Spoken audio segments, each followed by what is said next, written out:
உங்கள் அனைவரையும் நான் ஆண்டவராகிய இயேசு கிறிஸ்துவின் நாமத்தினாலே வாழ்த்தி வரவேற்றுக் கொள்கிறேன். கர்த்தர் நம்மோடு கூட இருப்பாராக. மத்தேயு எழுதின சுவிசேஷம் 5வது அதிகாரம். மத்தேயு எழுதின சுவிசேஷம் 5வது அதிகாரம் 6வது வசனம்.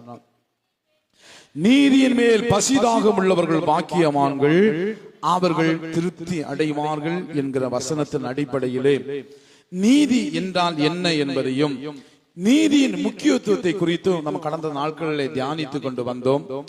அதோடு கூட நீதியின் வகைகளையும் நாம் தியானிக்க ஆரம்பித்தோம். நீதியின் மேல் பசிதாகம் உள்ளவர்கள் பாக்கியவான்கள் என்றும், அவர்கள் தான் இந்த பூமியிலே ஒரு திருப்தியான வாழ்க்கையை வாழ்வார்கள் என்றும், மற்றவர்கள் எல்லாம் அறகுறையான ஏதோ ஒரு வாழ்க்கையை வாழ்வார்கள் என்பதை குறித்து தான் நாம் ஆழமாக தியானித்தோம். அல்லேலூயா. ஆண்டவராய் இயேசு கிறிஸ்து மலையில் வைத்து பேசின அந்த மலை பிரசங்கத்திலே சொல்லப்பட்ட 19 காரியங்களிலே பாக்கியவான்கள் என்று சொல்லப்பட்ட ஒரு அந்த முக்கியமான விஷயத்திலே நாம் தியானித்துக் கொண்டிருக்கிற காரியம் தான் இந்த காரியம். ஆமென். ஆவியில் எளிமை உள்ளவர்கள் பாக்கியவான்கள் என்றும், துயரப்படுகிறவர்கள் பாக்கியவான்கள் என்றும், சாந்த குணமுள்ளவர்கள் பாக்கியவான்கள் என்றும், நீதி மேல் பசிதாகம் உள்ளவர்கள் பாக்கியவான்கள் என்று தியானித்துக் கொண்டிருந்தோம். அப்படிப்பட்ட நீதியின் மேல் நாம் தாகம் உள்ளவர்களாய் பசி உள்ளவர்களாய் வாழும் போது நம்முடைய வாழ்க்கையும் ஆசீர்வாதமாய் இருக்கும் என்பதை மறந்து போகக்கூடாது. கடந்த வாரத்திலே இயற்கை நீதியை குறித்து நாம் தியானித்தோம். நேச்சுரல் ரைட்டியஸ்னஸ் கடந்த வாரத்திலே தியானித்தோம். இந்த வாரத்திலே இன்னொரு நீதியை குறித்து தியானிக்கும்படியா இருக்கிறோம். சோசியல் ரைட்டியஸ்னஸ், சமூக நீதி. சமூகம் அல்லது சொசைட்டி அப்படிங்கிற அந்த வார்த்தையை நீங்க பள்ளிக்கூடங்களில் எல்லாம் படிச்சிருப்பீங்க. சின்ன பிள்ளைகள் சமூகம் என்றால் என்ன அப்படின்னு சொல்லி படிக்கல. சொசைட்டி, வாட் இஸ் சொசைட்டின்னு சொல்லி நீங்க நிறைய படிச்சிருப்பீங்க. ஒரே மாதிரியான புவியியல் நிலப்பகுதியில் வாழ்கின்ற ஒரு பெரிய மக்கள் குழு அல்லது ஒரே மாதிரியான அரசியல் அதிகாரத்துக்கு உட்பட்ட சமூக பகுதிகளில் வாழ்கின்ற மக்கள் குழுவை சமூகம் அல்லது சொசைட்டி என்று சொல்லலாம். நம்மை சூழ்ந்திருக்கிற மக்கள் வட்டமே சமூகம் என்று அழைக்க. அல்லேலூயா. நம்ம ஒரு சமூகத்தில் வாழ்ந்து கொண்டிருக்கிறோம். நம்ம ஒரு சொசைட்டில வாழ்ந்து கொண்டிருக்கிறோம். பொதுவாகவே சொசைட்டி என்கிறது நிறைய பேருக்கு தெரியும். சொசைட்டில லோன் கொடுக்கறாங்க அப்படின்னு சொல்லி தேடுவாங்க. சொசைட்டி பேங்க் தேடி போவாங்க. சொசைட்டி என்றால் சமூகம். நாம் வாழ்ந்து கொண்டிருக்கிற நம்மை சுற்றிலும் இருக்கிற மக்கள் கூட்டத்தை அது குறிக்கிறது. பாருங்க, ஒரே மாதிரியான மக்களா இருக்கலாம். சில நேரங்களில் பல் சமய வழிபாட்டில் இருக்கிற அல்லது பலவிதமான நம்பிக்கைகள் இருக்கிற மக்கள் ஒரே கூட்டமா ஓர் இடத்துல கூடி இருப்பதை நாம் சமூகம் என்று அழைக்கிறோம். அல்லேலூயா. தனிமையில் வாழ்ந்தால் எப்படியும் வாழ்ந்து விடலாம். ஆனா ஒரு சமூகத்தில் வாழும் போது நாம் கொஞ்சம் கவனமாகத்தான் வாழ வேண்டும். சமூக நீதியை கட்டி காக்க வேண்டியது ஒவ்வொரு கிறிஸ்தவர்களுடைய முக்கியமான கடமையா இருக்கிறது. நான் சொன்னது போல பல சமய நம்பிக்கை உள்ள பலவிதமான வெறுப்புள்ள மக்கள் மத்தியில் வாழ்கிற நாம் கவனமாக வாழவில்லை என்றால் நம்முடைய சாட்சிகளை நாம் இழந்து போய் விடுவோம். கவனமாக வாழவில்லை என்று சொன்னால் நம் நிமித்தம் நம்மை உருவாக்கின ஆண்டவருடைய பேருக்கு களங்கத்தை ஏற்படுத்தி விடுவோம். ஒரு கிறிஸ்தவனாக, ஒரு கிறிஸ்தவனாக சமூக நீதியை கட்டி காப்பது நம்முடைய பிரதான கடமையா இருக்கிறது என்பதை மறந்து போக வேண்டாம். அல்லேலூயா. ஒரு சமூகத்தில் வாழ்கிற ஜனங்களுக்கு அந்த சமூக நீதியை எப்படி கட்டி காக்க வேண்டும், சமூக நீதியுடைய காரியங்கள் எப்படி இருக்க வேண்டும் என்று சொல்லி ஆண்டவராக இயேசு கிறிஸ்து அநேக காரியங்களை காட்டி கொடுத்தார், சொல்லிக் கொடுத்தார். அதே போல பழைய ஏற்பாட்டு காலத்திலும் நியாய பிரமாணத்தை கொடுத்து பிதாவாகிய தேவன் இஸ்ரவேல் ஜனங்களுடைய மத்தியிலே அந்த சமூக நீதியுடைய முக்கியத்துவத்தை வெளிப்படுத்தினார். ஆமென். மத்தேயு எழுதின சுவிசேஷம் 5வது அதிகாரம் 13 முதல் அதனுடைய 16 வரை உள்ள வேத வசனத்தில் வாசிக்கும் போது அங்கே ஆண்டவராகிய இயேசு கிறிஸ்து அங்கே கூடியிருந்த ஜனங்களுடைய சமூகத்தில் எப்படி வாழ வேண்டும், நீங்க சமூகத்தில் எப்படி இருக்கிறீர்கள், நீங்க தேசத்தில் எப்படி இருக்கிறீர்கள் என்கிற ஒரு வெளிப்பாட்டை கொடுக்கிறார். அதுக்கு முன்பதாக இருந்த பரிசேயர்களாய் இருக்கட்டும், சதிசேயர்களாய் இருக்கட்டும், வேத பாரகராய் இருக்கட்டும், பிரதான ஆசாரியர்களாய் இருக்கட்டும், அவர்கள் எல்லாம் தங்களை மேலானவர்களாய் நினைத்து சாதாரணமான மக்களை பாவிகளாயும், சாதாரணமான மக்கள் தேவனிடம் வருவதற்கு தகுதியற்றவர்களாகவும், அவர்களுக்கு இடைத்தரகராக மற்ற தங்களை மேன்மையாக கலைஞர்கள் இருந்து கொண்டு ஜனங்களை ஒரு தரக்குறைவான நிலைமையில நடத்தி கொண்டிருந்தாங்க. அவர்களை பாவிகளாய்த்தான் பார்த்தார்கள், பிரயோஜனமற்றவர்களாய்த்தான் பார்த்தார்கள், புறக்கணிக்கப்பட்டவளாய் தான் பார்த்தார்கள். ஆனா ஆண்டவராய் இயேசு கிறிஸ்து வந்து ஊழியத்தை ஆரம்பித்த போது அந்த சிறுமையாப்பட்டிருந்த, அந்த ஒதுக்கப்பட்டிருந்த அந்த சாதாரணமான குடிமக்களை பார்த்து ஒரு புதிய வெளிப்பாட்டை கொடுத்தார். அல்லேலூயா. தங்களை பாவிகளாகவும் தங்களை அற்பமாக எண்ணிக்கொண்டிருந்த மனிதர்கள் அவர்கள். நாம் வேதத்திலே வாசிக்கிறோமே, ஒரு ஆயக்காரமே தேவ சமூகத்தில் ஜெபம் பண்றான், ஆண்டவரே பாவியாகிய என்மேல் கிருபையாய் இரும் என்று ஜெபம் பண்ணா அப்படின்னு நாம் வாசிக்கிறோம். எல்லாருடைய எண்ணங்களும் அப்படி இனி எதுக்குமே தகுதியற்றவன், கர்த்தருடைய முகத்தை நோக்கி பார்ப்பது தகுதியாம குனிஞ்சு பயந்து ஜெபம் பண்ணான்னு சொல்லப்பட்டிருக்கிறது. தங்கள் முகத்தை ஏறெடுக்க மாட்டார்கள். ஆனா வேத பாரகம் பரிசேயர்களும் சதிசேயர்களுமோ தங்களை மேன்மையா கருதி வானத்துக்கு நேராக உயர்த்தி ஜெபம் பண்ணுவாங்க. ஆனா சாதாரண மக்கள் கீழே குனிஞ்சு தான் ஜெபம் பண்ணுவாங்க. அவன் பார்வை ஃபுல்லா கீழே தான் இருந்து கொண்டிருந்தது. இந்த நேரத்தில் தான் ஆண்டவர் இயேசு கிறிஸ்து, நீ சமூகத்தில் எப்படி இருக்கணும், உன் வாழ்க்கை எப்படி இருக்குங்கிற ஒரு புதிய வெளிப்பாட்டை அவர்களுக்கு கொடுத்தார். அல்லேலூயா. மத்திய எழுதின சுவிசேஷம் 5ஆம் அதிகாரம் அதனுடைய 13ஆம் வசனத்தில் வாசிக்கும் சொல்லப்பட்டிருக்கிறது, நீங்கள் பூமிக்கு உப்பா இருக்கிறீர்கள். 14ஆம் வசனம் சொல்கிறது, நீங்க உலகத்திற்கு வெளிச்சமாய் இருக்கிறீர்கள். கரங்களை தட்டி கர்த்தருக்கு நன்றி செலுத்தலாமே. அல்லேலூயா. ஒரு சமூகத்தில் வாழ்கிற நீ, தேவனுடைய பிள்ளையாக கிறிஸ்தவனாக கிறிஸ்தவனாய் வாழுகிற நீ ஒன்றை புரிந்து கொள்ள வேண்டும்.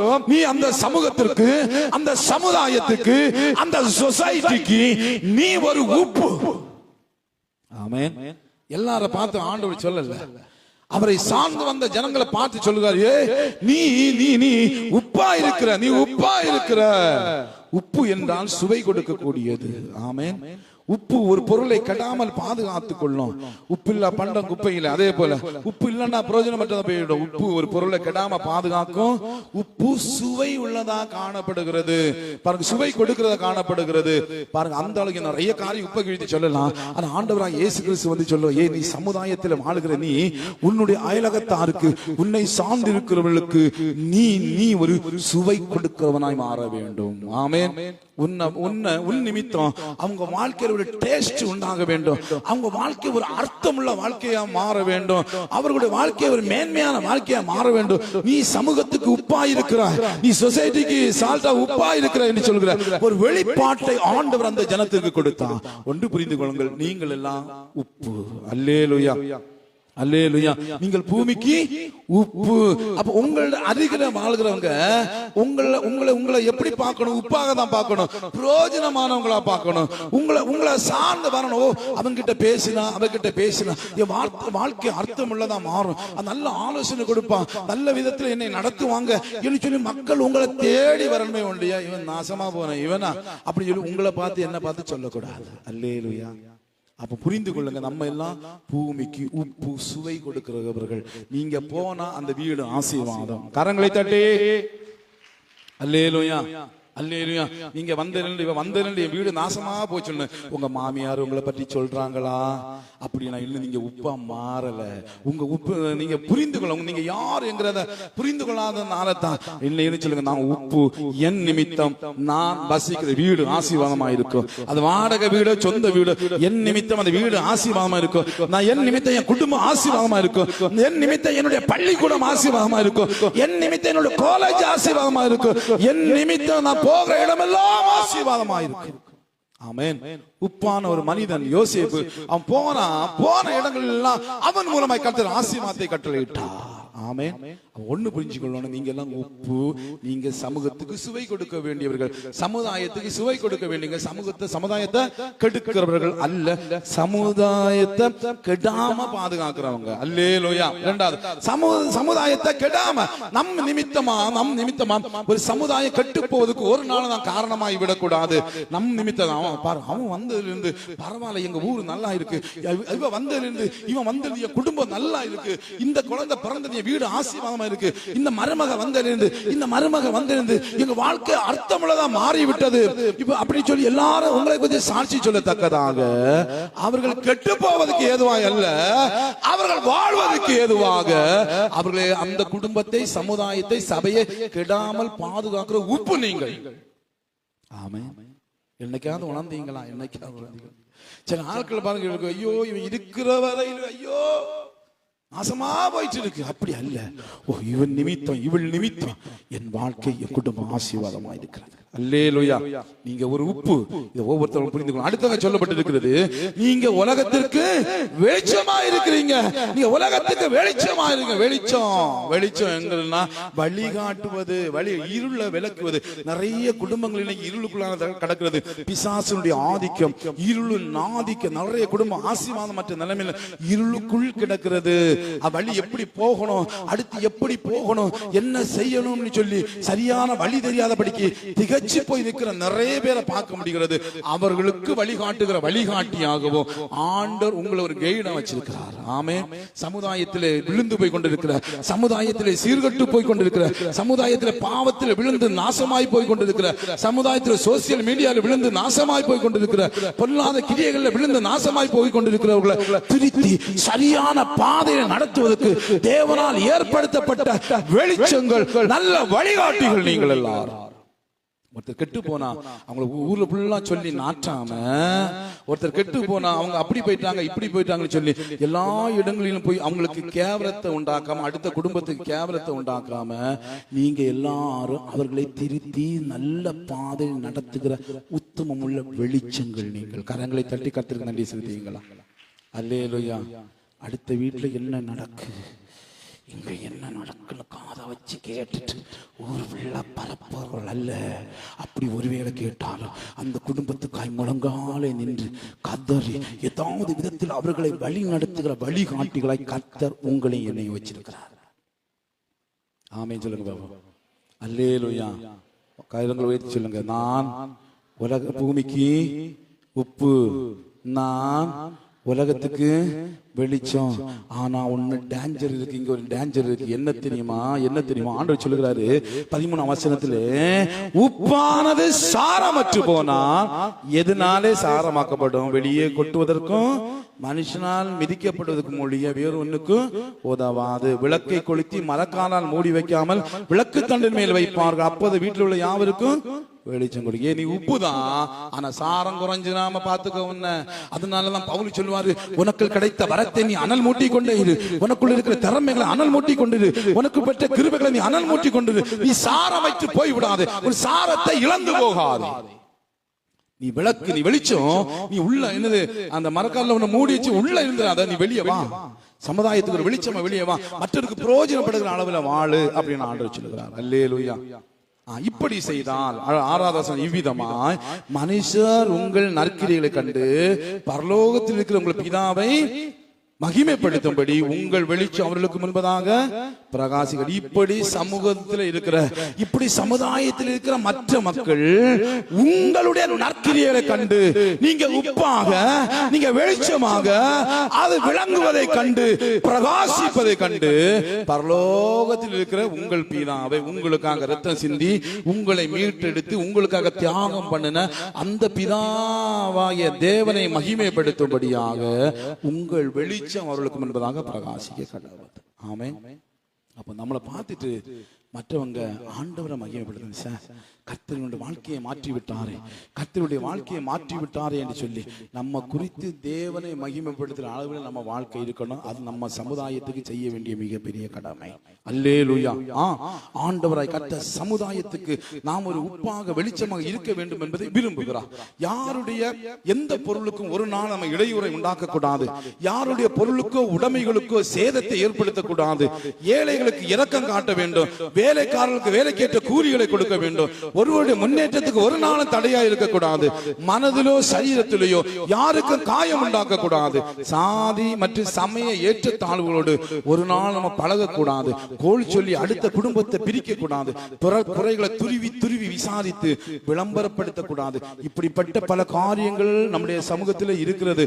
இதையெல்லாம் விட்டு நம்ம வெளியே வர வேண்டும். சமூகத்துக்கு நாம் நன்மை செய்ய வேண்டுமே தவிர எந்த தீங்கையும் ஒரு நாளும் செய்யக்கூடாது. அல்லேலூயா.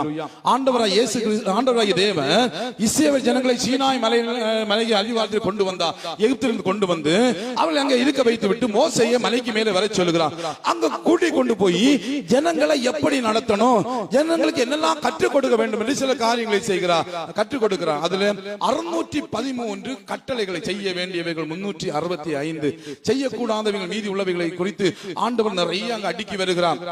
சொல்லிவிட்டு நீ போ என்று சொல்லி அது எல்லாவற்றிலும் முக்கியமான 10 கற்பனைகளை எழுதி அவங்க கிட்ட கொடுத்து அதுல 3 காரியம் இருக்கிறது. இந்த 613 கற்பனைகளிலும் முக்கியமான 3 காரியம் இருக்கு. 1, தேவனுக்கு ஆற்ற வேண்டிய கடமைகள். 2, தன் குடும்பத்துக்கு ஆற்ற வேண்டிய கடமைகள்.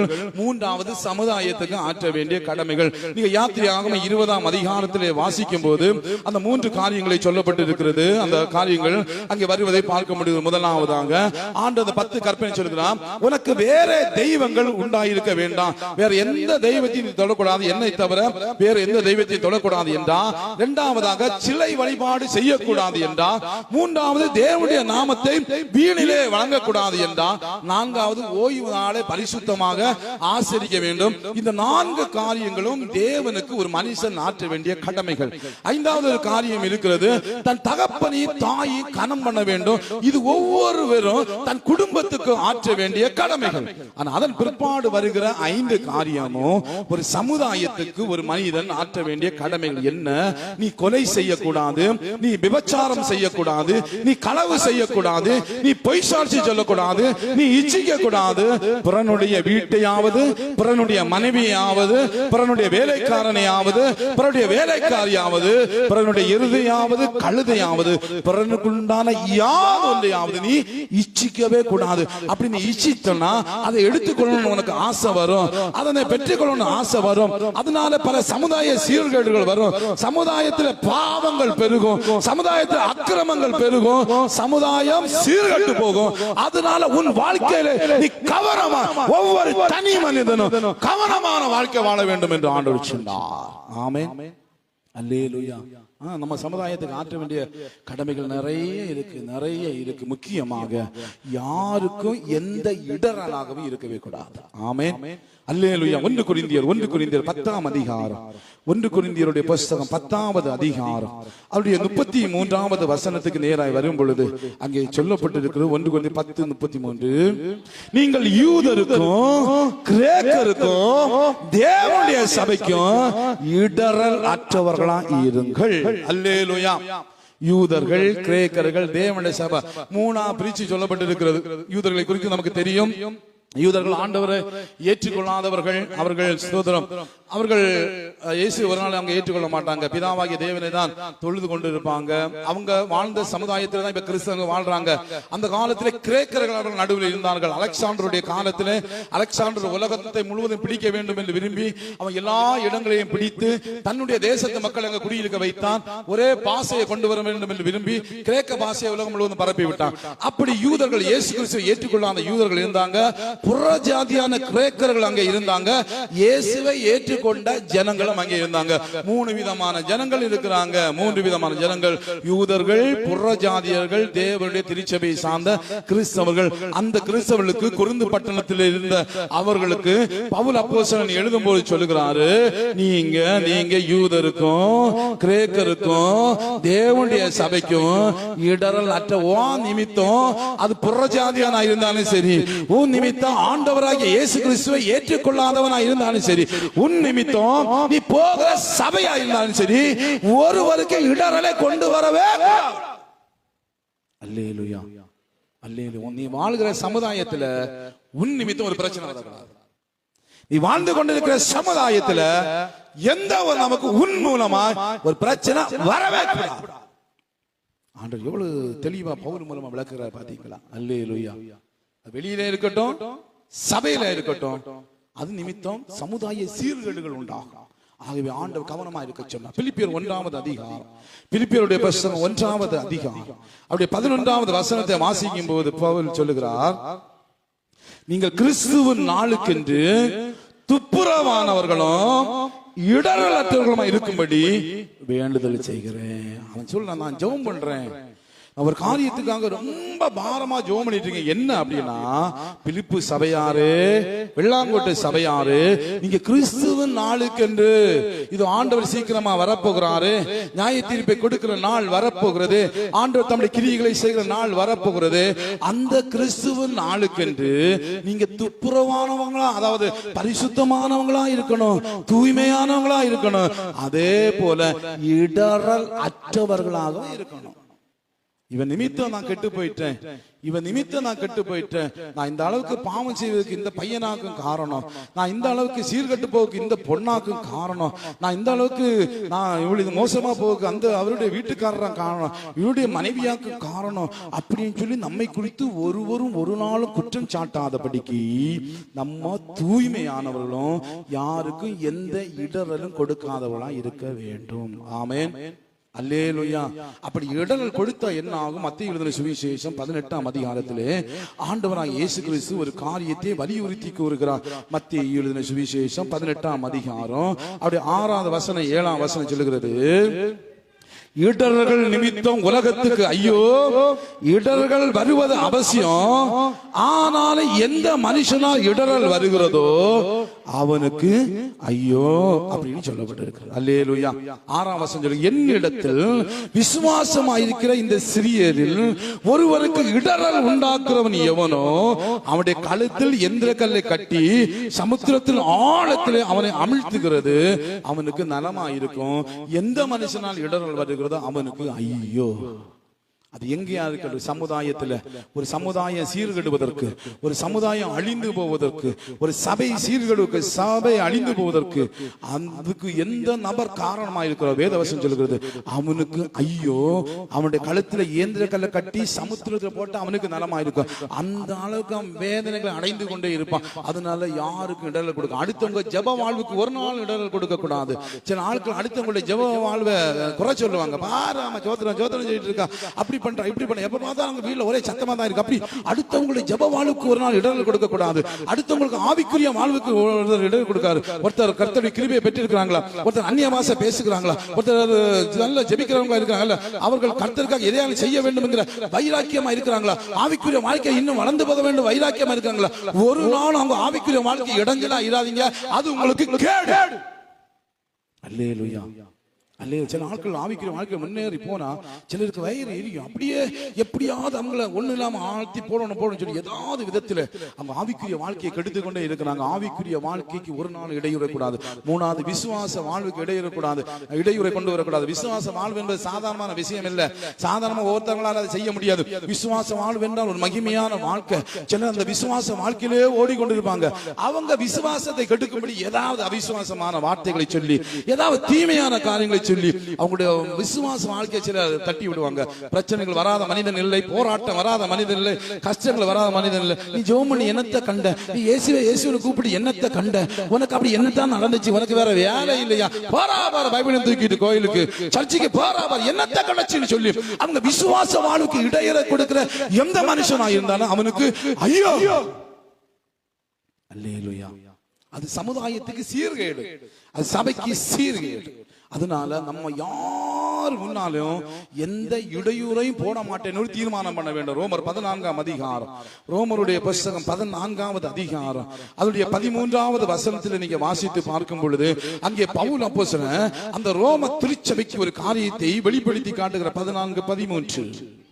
இப்படி இருக்க நாம் இனிமேல் ஒருவரை ஒருவர் குற்றவாளிகள் என்று தீர்க்காது இருப்போமாக, ஒருவனும் தன் சகோதரனுக்கு முன்பாக தடுக்கல்லையும் இடரலையும் போடலாகாது என்று தீர்மானித்துக் கொள்ளுங்கள். பவுல் சொல்ல ஒரு தீர்மானம் எடுத்துக்கப்பா. நீ போடுகிற ஒரு தடக்கல் ஒரு சமுதாயத்துக்கு சீரோட கொண்டு வந்துடும், பிரச்சனைகளை கொண்டு வந்துடும். ஒருவன் இடறி விழுந்தா அது அந்த ஊருக்கு பெரிய கேடு உண்டாகும். ஒருவன் இடறி விழுந்தா அது அநேக குடும்பங்களுக்கு பிரச்சனையா மாறும். ஆகவே நீ யார் முன்னாலும் தடுக்கல்ல போடாத, யார் முன்னாலும் நீ என்ன செய்யுங்க, எந்த தடுக்கலையும் போடக்கூடாது, எந்த இடரையும் போடக்கூடாது. ஒரு தீர்மானம் நீ பண்ணணும். நான் இனி யாரையும் இடர் அடைகிற அளவுக்கு நான் நடக்க மாட்டேன்னு சொல்லி தீர்மானம் பண்ண வேண்டும் என்று சொல்லி அங்கே நீ தீர்மானம் எடு என்று சொல்லி பவுல் அப்போஸ்தலன் ரோமபுரி திருச்சபைக்கு சொல்லுகிறார். அல்லேலூயா. நம்மளும் ஒரு தீர்மானம் பண்ணணும். யாருக்கு என் நிமித்தம் யாருக்கு எந்த இடரும் வராது. சமுதாயத்தில் இருக்கிற எந்த மனுஷனும் என் நிமித்தம் இடறி போக கூடாது. என் குடும்பத்தின் நிமித்தம் எந்த இடரும் வராதபடிக்கு நான் காத்துக் கொள்வேன் என்கிற அந்த தரிசனத்தோடு ஒவ்வொரு கிறிஸ்தவனும் வாழ வேண்டும். அல்லேலூயா. தீர்மானம் ரொம்ப ரொம்ப முக்கியமானது. இயேசு நமக்கு ஒரு முன்மாதிரியா இருந்தா. நீங்கள் மத்தேயு சுவிசேஷம் 17ஆம் அதிகாரத்துக்கு வரும் பொழுது ஆண்டவராகிய இயேசு கிறிஸ்து பேதுருவிடத்தில் ஒரு காரியத்தை சொல்லுகிற 17:27 வாசிங்க. ஆகிலும் நாம் அவருக்கு இடரலா இராதபடிக்கு நீ கடலுக்கு போய் தூண்டில் போட்டு முதலாவது அகப்படுகிற மீனை பிடித்து அதன் வாயை திறந்து வா, ஒரு வெள்ளி பணத்தை காண்பா, அதை எடுத்து எனக்காகவும் உனக்காகவும் அவர்களிடத்துல கொடு என்றார். இந்த சம்பவத்தை நல்லா கவனிக்கணும். ஆண்டவராக இயேசு கிறிஸ்து தேவன், அவர் கர்த்தர், மகிமையின் ராஜா, வானத்திலிருந்து பூமிக்கு வந்து இருக்கிறார். பூமி அவன் அதன் நிறைவு கர்த்தருக்குரியது. இப்ப அவர்களிடத்துல வந்து வரி கேட்கிறாங்க. ஒருத்தன் சொல்றான், பேதுருவை கூப்பிட்டு சொல்றான், என்ன உங்க எஜமா உங்க குரு போதகர் வரி செலுத்த மாட்டாரோ அப்படின்னு பெரிய இவரான்னு கேட்கிறான். பாருங்க, உலகத்தை படைத்த ஆண்டவர்கிட்ட வரி கேட்கிறாங்க. அப்போ பேதுரு சொல்றான், தேவனே போதகரே வந்து வரி கேட்கிறாங்க அப்படின்னு சொன்ன போது ஆண்டவராக இயேசு கிறிஸ்து சொல்லுகிறாரு, ஆகிலும் நாம் அவர்களுக்கு இடையூறா இராதபடிக்கு இடரலா இராதபடிக்கு நீ போய் மீனை பிடிச்சிட்டு வா, அங்க பணம் இருக்கு செலுத்து. ஆமென். அவரை வரி கொடுக்கணும்னு அவசியம் கிடையாது. இயேசு வரி கொடுக்க, நல்ல கவனிங்க, இயேசு வரி கொடுக்க வேண்டும் என்கிற அவசியம் கிடையாது. சூப்பரா இருக்காச்சு. கட்டி தரணும் மாமா, கேருவே கட்டி தரணுமா? வா. ஆண்டவராக இயேசு கிறிஸ்து வரி கொடுக்க வேண்டும் என்கிற அவசியம் கிடையாது. அவர் தேவன். ஆனா இப்ப அவர் வரி கொடுக்காம இருந்தா மற்ற சீசர்கள் நினைச்சுவாங்க, அவரே வரி கொடுக்கணும், நான் ஏன் கொடுக்கணும். அங்க உள்ள பொது ஜனங்கள் எல்லாம் பார்ப்பாங்க, அவரே வரி கொடுக்கிற, நான் ஏன் கொடுக்கணும் அப்படின்னு சொல்லி அவங்க இடரல் அடைஞ்சிருவாங்க. அதனால நம்ம மற்றவங்களுக்கு இடரலா இருக்கக்கூடாது. சரி, ஆண்டோடைய சிந்தனையை பாருங்க. அல்லேலூயா. நம்ம அவங்களுக்கு இடரலாம் இருக்க கூடாது. இப்போ வரிக்குரிய பணம் கிடைக்கும் கட்டு, கரங்களை தட்டி அந்த கர்த்தரை மகிமைப்படுத்தலாம். அதே போல ஆண்டவர் பாருங்க, ஒரு முன்மாதிரி நம்ம காண்பித்தா. இது வரி கொடுக்கிற காரியம், அது எந்த காரியத்தினாலும் ஆண்டவர் ஒரு முன்மாதிரியான வாழ்க்கையை வச்சுட்டா சமுதாயத்துல எந்த இடையூறும் உண்டாவதற்கு கர்த்தர் இடம் கொடுக்கவே இல்லை. ஆமென். நம்ம நிமித்தம் நம்ம சமுதாயத்தில் யார் அவரே பண்ணல அவங்க அப்படி சொல்லி நம்மளை குறித்து அவர்கள் இடர்கள் அடைஞ்சிடக்கூடாது, கவனமாக இருக்க வேண்டும். ஆமென். அல்லேலூயா. பவுல் ஒரு முன்மாதிரியை காண்பித்தார். 1 கொரிந்தியர் 8வது அதிகாரம், 1 கொரிந்தியருடைய புத்தகம் அது 8வது அதிகாரம் 11 முதல் சில வசனங்களை வாசிக்கும் போது சொல்லப்பட்டிருக்கிறது, பலமுள்ள சகோதரன் உன் அறிவு நிமித்தம் கெட்டு போகலாமா? அவனுக்காக கிறிஸ்து மரித்தாரே. இப்படி சகோதரருக்கு விரோதமாய் பாவம் செய்து பலவீனமுள்ள அவருடைய மனசாட்சியை புண்படுத்துகிறதுனாலே நீங்கள் கிறிஸ்துவுக்கு விரோதமாக பாவம் செய்கிறீர்கள். அதனால் போஜன என் சகோதரனுக்கு இடரல் உண்டாக்கினால் நான் என் சகோதரனுக்கு இடரல் உண்டாக்காதபடிக்கு என்றைக்கு மாம்சம் புசியாமல் இருப்பேன். பவுல் ஒரு காரியத்தை சொல்லுகிறாரு, சாப்பாடு நிமித்தமா, நான் இறைச்சி சாப்பிடுற நிமித்தமா, இறைச்சி சாப்பிடாத ஒரு சகோதரனுக்கு இடரல் வந்துச்சுன்னா அவனுக்காக நான் இறைச்சி சாப்பிடவே மாட்டேன். பேசுறது புரியுதா? என் நிமித்தம், நான் இறைச்சி சாப்பிடுற நிமித்தமா, கறி சாப்பிடுற நிமித்தமா ஒரு சகோதரனுக்கு இடரல் வருது அப்படின்னா நான் அதை சாப்பிடவே மாட்டேன். எவ்வளவு பெரிய ஒரு தியாகம் தெரியுமா? அல்லேலூயா. நம்ம விரும்பின உணவை நம்ம சாப்பிடாம அதுல இருக்கிறது கஷ்டம், ரொம்ப கஷ்டம். நம்ம என்னைக்கு சாப்பிடக்கூடாதுன்னு நினைக்கிறோமோ அன்னைக்கு அதுக்கு பிற்பாடுதான் நாக்குல எச்சி ரொம்ப ஊறும். அந்த வாசனை வந்தாலே நமக்கு உடனே பசி எடுக்கும். அப்படிப்பட்டது. ஆனா பவுல் சொல்லுகிற பாருங்க, என் நிமித்தம் நான் சாப்பிடுற உணவு சாதாரணமான விஷயம் சொல்றேன். சாப்பிடுற உணவு நிமித்தம் ஒரு மனுஷனுக்கு இடரல் வந்துன்னா எனக்கு அந்த உணவு வேண்டவே வேண்டாம். பாத்தீங்களா? அதே போலதான் நான் செய்கிற ஒரு காரியம், நான் செய்கிற ஒரு விஷயம் ஒரு ஆளுக்கு இடரலை கொடுக்குதுன்னா அது எனக்கு வேண்டவே வேண்டாம். 2 கொரிந்தியர் 6ஆம் அதிகாரம், 2 கொரிந்தியர் 6வது அதிகாரம் அப்படி 3வது வசனத்தை வாசிங்க. இந்த ஊழியம் குற்றம் படாதபடிக்கு நாங்கள் யாதொன்றிலும் இடரல் உண்டாக்காமல் எல்லா விதத்திலும் எங்களை தேவ ஊழியக்காரராக விளங்க பண்ணுகிறோம். சொல்றான் 2 காரியம் சொல்றோம். 1 சாப்பாடு விஷயம், 1 ஊழிய விஷயம். இந்த எல்ல நிமித்தமாக யார் ஒருத்தரும் கெட்டு நெஞ்சிடக்கூடாது, நரகத்துக்கு போயிடக்கூடாது. என் நிமித்தம் யார் பாவமான காரியங்கள் விழுந்துடக்கூடாது. அதனால நான் இடரல் இல்லாத ஒரு வாழ்க்கை, மற்றவர்களுக்கு இடரல் கொடுக்காத ஒரு வாழ்க்கை வாழ வேண்டும் என்று விரும்புகிறேன்னு சொல்லி பவுல் அப்போஸ்தலன் தன் வாழ்க்கையை வெளிப்படுத்துகிறார். அல்லேலூயா. அல்லேலூயா. யாருக்கும் எந்த இடரலையும் கொடுத்து சமூகம் சீரழிவதற்கு, சமுதாயத்தில் நாசமோசம் உண்டாவதற்கு ஒரு நாளும் காரணமும் ஆகிடக்கூடாது. எந்த காரியம் சமுதாயத்துக்கு இடரலை கொண்டு வரும், எந்த காரியங்கள் மற்ற குடும்பங்களுக்கு பிரச்சனைகளை கொண்டு வரும். ஒன்று மத்தேயு எழுதின சுவிசேஷம் 16வது அதிகாரம், மற்றவர்களுக்கு இடர்கள் உண்டாக்குற காரியங்கள். மத்தேயு 16ஆம் அதிகாரம் 23வது வசனம். அவரோ திரும்பி பேதுருவை பார்த்து, எனக்கு பின்னாக போ சாத்தானே, நீ எனக்கு இடரலா இருக்கிறாய். தேவனுக்கு ஏற்றவர்களை சிந்தியாமல் மனுஷனுக்கு ஏற்றவர்களை சிந்திக்கிறாய். அல்லேலூயா. ஒரு அற்புதமான ஒரு வேத பகுதி, அற்புதமான ஒரு வேத பகுதி. ஆண்டவரா இயேசு கிறிஸ்து தன்னுடைய சீசன், அவருக்கு ரொம்ப பிடிச்ச சீசன் ஆகும் பேதுரு. அவனை அதுக்கு முன்னால பாராட்டினார். ஆண்டவர் கேட்கிறாரு, என்ன பத்தி எல்லாரும் என்னப்பா சொல்றாங்க, ஊர்ல என்ன சொல்றாங்க அப்படின்னு கேட்கிறாரு. எல்லாருக்கும் அந்த ஆசை இருக்குதானே செய்யும். என்ன பத்தி ஊர்ல என்ன சொல்றாங்க? அப்ப சொல்றாங்க, ஐயா நீ எலியான்னு சொல்றான், ஏசாயான்னு சொல்றான், யோவான் ஸ்நானகன்னு சொல்றாங்க, பல விதங்களை சொல்றாங்க. அப்போ ஆண்டவர் கேட்கிறாரு, நீங்க என்ன பத்தி என்ன நினைக்கிறீங்க, உங்க கருத்து என்ன? அப்பதான் முந்தி கொண்டு பேதுரு சொல்லுவான், நீ ஜீவனுள்ள தேவனுடைய குமாரனாகிய கிறிஸ்து. அல்லேலூயா. ஜீவனுள்ள தேவனே வாரும், ஜீவ பாதையிலே நடத்தும். ஜீவனுள்ள தேவனே வாரும், ஜீவ பாதையிலே நடத்தும். ஜீவ தண்ணீர் ஊற்றிலே ஜீவன் பேர் என்னை நடத்தும். ஜீவ தண்ணீர் ஊற்றிலே. எல்லாரும் கரங்களை தட்டி பாடலாமா? தேவனே நீ பெரியவன், தேவனே நீ பரிசுத்த, தேவனே நீ நல்லவன், தேவனே நீ வல்லவன். ஜீவ தண்ணீர் ஊற்றிலே ஜீவன் பெற என்னை நடத்தும். ஜீவ தண்ணீர் ஊற்றிலே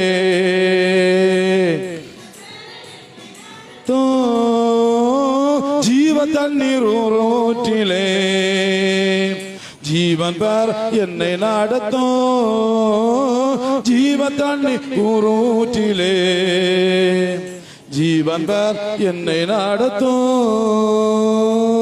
அல்லேலூயா, அல்லேலூயா. ஆண்டவராய் இயேசு கிறிஸ்து ஒரு பெரிய நோக்கத்தோடு இந்த பூமிக்கு வந்தார். நமக்கு எல்லாருக்கும் தெரியும். அவர் உலகத்தை ரட்சிக்க வேணும். அவர் ரட்சிக்கணும், அவர் சிலுவைக்கு போய் தான் ஆக வேண்டும், பாடுகள் எல்லாம் ஏற்றுதான் ஆக வேண்டும், சகித்து தான் ஆக வேண்டும், எல்லாவற்றையும் அவர் சகிக்க வேண்டும். அப்படி இயேசு கிறிஸ்து தனக்கு என்ன நேரிடும், தான் என்ன நிலைமையில் வரப்போற எங்களை குறித்து அவர்களுக்கு கற்றுக் கொடுக்கிறார். கற்றுக் கொடுத்த உடனே பேதுரு சொல்லுகிறான், ஆண்டவரே உமக்கு இதெல்லாம் ஆகக்கூடாது. அல்லேலூயா. நீ யாரு? நீ கடவுள், தேவன், நீ மகிமையான, உமக்கு இப்படி எல்லாம் ஆகக்கூடாது. எப்பா உம நம்பி தான் நாங்க இருக்கிறோம். இப்படி நீ மரித்து போனா நாங்க என்ன செய்வோம்? அப்படி ஆகக்கூடாது என்று சொல்லி ஆண்டவரை என்ன செஞ்சான் தெரியுமா? 22 வசனம் சொல்லுகிறது, அப்பொழுது பேதுரு அவரை தனியே அழைத்து கொண்டு போய், ஆண்டவரே இது உமக்கு நேரிடக்கூடாது, இது உமக்கு சம்பவிப்பதில்லை என்று கடிந்து கொள்ள தொடங்கினான். அல்லேலூயா. திறமைசாலிதான். கர்த்தரையே கடிந்து கொள்ள தைரியம் உள்ளவன். நம்ம பிசாசதான் கடிந்து கொள்ள, ஏசு வராத பிசாசு அப்படி விடுதலை உண்டாகட்டும் கடிந்து கொள்வோம். ஆனா பேதுரு இயேசுவே கடிந்து கொள்ளுகிறான். அந்த நேரத்தில் நான் இயேசு அவனை பார்த்து சொன்னேன், எனக்கு பின்னாக போ சாத்தானே. இயேசு சாத்தான பார்த்து சொல்லல, நல்லா கவனிங்க. நிறைய பேர் சொல்லுவாங்க சாத்தான பார்த்தாங்க சொன்னாரு, அவனுக்கு பின்னாடி சாத்தான், அதனாலதான் பேதுரு பார்த்து சொன்னார். அப்படிதானே? அதுக்கு முன்னால வசனம் நீங்க பாத்தீங்கன்னா சொல்லப்பட்டிருக்கிறது, ஓ நீ பேதுருவாய் இருக்க, உண்மையில் கல் சபையை கட்டுவேன், பாதாளத்தின் வாசகத்தை மேற்கொள்ளாது, உனக்கு பரலோக ராஜ்யத்தின் திறவுகளை கொடுக்கணும் பேதுருட்ட தானே சொன்னாரு. அதே போலதான் இப்பவும் இயேசு பேதுருட்ட எனக்கு பின்னாங்க போ சாத்தானே. அப்படின்னா நீ எனக்கு இடரலா இருக்கிற, நீ தேவனுக்கு ஏற்றவளை சிந்தியாம இந்த உலகத்துக்கு ஏற்றவளை சிந்திக்கிற. ஆமே. நிறைய பேர் சபையில இருப்பாங்க அல்லது நல்ல கிறிஸ்தவ குடும்பத்தில் இருப்பாங்க. ஆனா அவங்க சிந்தனை முழுசும் உலகம் உலகம் உலகம், பணம், வீடு, காரு, அது இது அது. முதலாவது தேவனுடைய ராஜ்யத்தையும் நீதியும் தேடுங்கள்னு வசனம் சொல்லுகிறது. எல்லாம் ரெண்டாவது பட்சம். நேரம் இருந்தா, நேரம் கிடைச்சா கர்த்தர், நேரம் கிடைச்சா சபை, நேரம் கிடைச்சா வசனம் வாசிக்கிறது, நேரம் கிடைச்சா ஜபம், மற்றது உலகம் உலகம் உலகம் உலகம். தேவனுக்கு ஏற்றவர்கள் சிந்திப்போம். எல்லாம் சரிதான், ஆண்டவருடைய கேட்ட தருவார், எல்லாம் சரி. ஆனாலும் எந்த மனுஷன் மனுஷனை நம்பி, எந்த மனுஷன் பணத்தை நம்பி, எந்த மனுஷன் வேலையை நம்பி, எந்த மனுஷன் தாய் தகப்பனை நம்பி, எந்த மனுஷன் உறவுகளை நம்பி, எந்த மனுஷன் கணவன் மனைவியை நம்பி அதன் பின்னாடி ஓடிக்கொண்டிருக்கிறார்களோ அவர்கள் ஏதோ விதத்துல சமுதாயத்துக்கு இடரல கொண்டு வருகிறவர்களாய் மாறுவார்கள். அல்லேலூயா. ஒழுங்கா சர்ச்சைக்கு வருவாங்க, ஒழுங்கா சர்ச்சைக்கு வருவாங்க. ஆனா அவங்க நல்ல ஆண்டவருக்குள்ளால இருப்பாங்க. இவன் அல்லது இவன் அவங்க ஆண்டவர்களுக்கு சந்தமந்தே இருக்காது. சர்ச்சைக்கு வருவாங்க. எதுக்கு வருவாங்க தெரியுமா? ஒரு கடல்ல யாராவது ஒருத்தர் காலையில நீ எனக்கு 10,000 தரலன்னா அன்னைக்கு நைட்டு வந்தது வேற வழி இல்லப்பா. ஆண்டவர் இறக்கம் வச்சு பாவம் அப்படி 10,000 கொடுத்தா அடுத்து 10 மாசத்துக்கு ஆளகான. அல்லேலூயா, அல்லே. அப்படிப்பட்ட இருக்கிறாங்க வெள்ளாங்கோட்டில. ஒரு பிரச்சனைனா ஓடி ஓடி வருவாங்க. பிரச்சனை அவன் எல்லாம் மாம்சத்துக்குரியவர்கள், மாம்ச பிரகாரமான சிந்திக்கிறவர்கள். அவர்கள் சபைக்கு இடையூறு, சமுதாயத்துக்கு இடையூறு. அத்திமரம் துளிர் விடாமல் போனாலும், திராட்சை செடியில பலன் இல்லாமல் போனாலும், ஒலிவ மரத்திலே பலனற்று போனாலும், மந்தைகளில் ஆடுகள் மாடுகள் இல்லாமல் போனாலும் நான் கர்த்தருக்குள் மகிழ்ச்சியாயிருப்பேன். ரட்சிப்பின் தேவனுக்குள் சொல்றது எத்தனை பேர்? நான் கர்த்தனை ஆராதிக்கணையா? கர்த்தரை ஆராதிக்கணும். அவர் ஏதாவது தருவார் என்பதற்காக அல்ல, அவர் தந்ததற்காக நான் கர்த்தரை ஆராதிக்கணும். ஆமென். எத்தனையோ பேர் செத்தாங்களே. அரசாங்கத்தினுடைய அந்த அறிக்கையின்படி 50 லட்சம் பேர் கொரோனாவில் செத்தாங்க. கணக்கு இல்லாம எத்தனையோ பேர் செத்து போயிட்டாங்க. கோடி கணக்கில் இறந்து போயிட்டாங்க. கணக்கின்படி 50 லட்சம், 49 லட்சம் பேர். அவங்களுக்கு மத்தியில நம்ம இல்ல, நம்ம ஜீவனோடு இருக்கிறோம் இல்ல. ஆண்டவர் ஒரு நல்ல நோக்கத்தோடு நம்மளை இங்க வச்சிருக்கிறார் தானே. அல்லேலூயா. அவன் எப்படிப்பட்ட வாழ்க்கை வாழணும், எப்படி மகிமையான வாழ்க்கை அவருக்காக வாழணும். அவர் தந்ததுக்காக நன்றி உள்ளவங்களா யாரெல்லாம் இருக்கிறாங்களோ அவர்கள் கர்த்தர் கொடுத்து கொண்டு தானே இருப்பார். அல்லேலூயா. இல்ல அவர் தரணும் தரணும் தரணும்னு வந்தா அவ்வளவுதான், ஒரு இடத்துல ஸ்டாப் ஆகும்.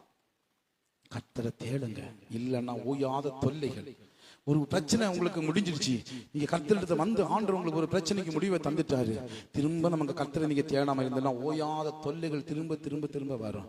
திரும்பவும் ஆண்டவர் சரி பண்ணுவார், திரும்பவும் தொல்லை தருவார். ஏன்னு தெரியுமா? உங்களை ஆண்டவருக்கு பிடிக்கும், நீங்க எப்போதும் ஆண்டவர் சம்மந்தம் இருக்கணும்னு விரும்புகிறாரு. நீங்க வரல, அதனால உங்களுக்கு தொல்லை தாரா.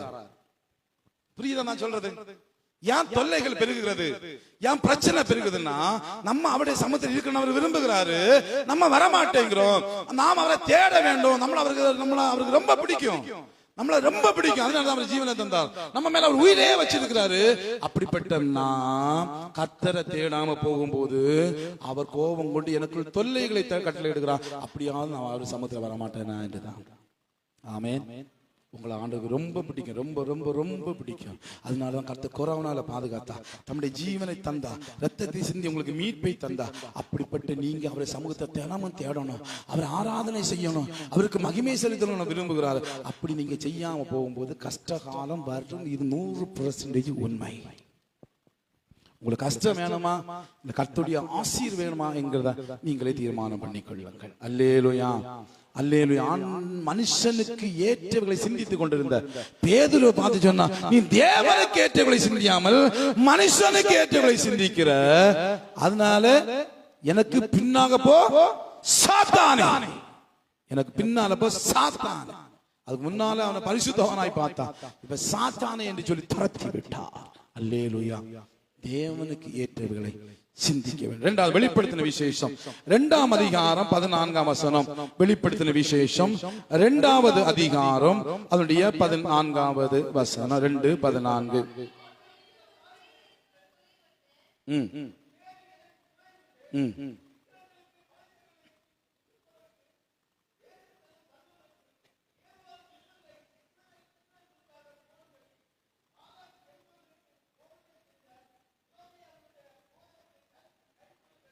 உன்னிடத்தில் உண்டு. இரண்டாவது மனுஷன் சமுதாயத்துக்கு இடையூறை கொண்டு வருகிறது. ஆண்டவராய் இயேசு கிறிஸ்து 7 சபைகளுக்குரிய அந்த செய்திகளை கொடுக்கிறார். அல்ல பெர்கமு என்கிற சபைக்குள்ள செய்தியை கொடுக்கிறாரு. அவன் நல்ல பாராட்டுகிறார். சபை தூதன் நல்ல பாடியே நீ சூப்பரா அப்படி இப்படி எல்லாம் சொல்லிவிட்டு அப்புறமா ஒரு காரியத்தை சொல்கிறாரு. ஆயினும் நீ நல்லவன் தான், நீ நல்ல சிறப்பான காரியங்களை செஞ்சு கொண்டிருக்கிற, நல்லது. ஆயினும் சில காரியங்களை குறித்து உன் பேரில் எனக்கு குறை உண்டு. விக்கிரகங்களுக்கு படைத்தவர்களை புசிப்பதற்கும் வேசித்தனம் பண்ணுவதற்கு ஏதுவான இடரலை இஸ்ரவேல் புத்திரர் முன்பாக போடும்படி பாலாக் என்பவனுக்கு போதனை செய்த பிலேயாமுடைய போதகத்தை கை கொள்ளுகிறவர்கள் உன்னிடத்தில் உண்டு. ஆமென். கவனிக்கிறீங்களா? கவனிக்கிறீங்களா? அங்க சொல்றாரு, நீ ஒரு இடையூற போட்டிருக்க, என்ன ஜனங்களை வழி தப்ப பண்ணுகிற, சமுதாயத்தை வழி தப்ப பண்ணுகிற போதனை செய்கிறவர்கள் உன்னிடத்தில் காணுகிறாங்க. இரண்டாவது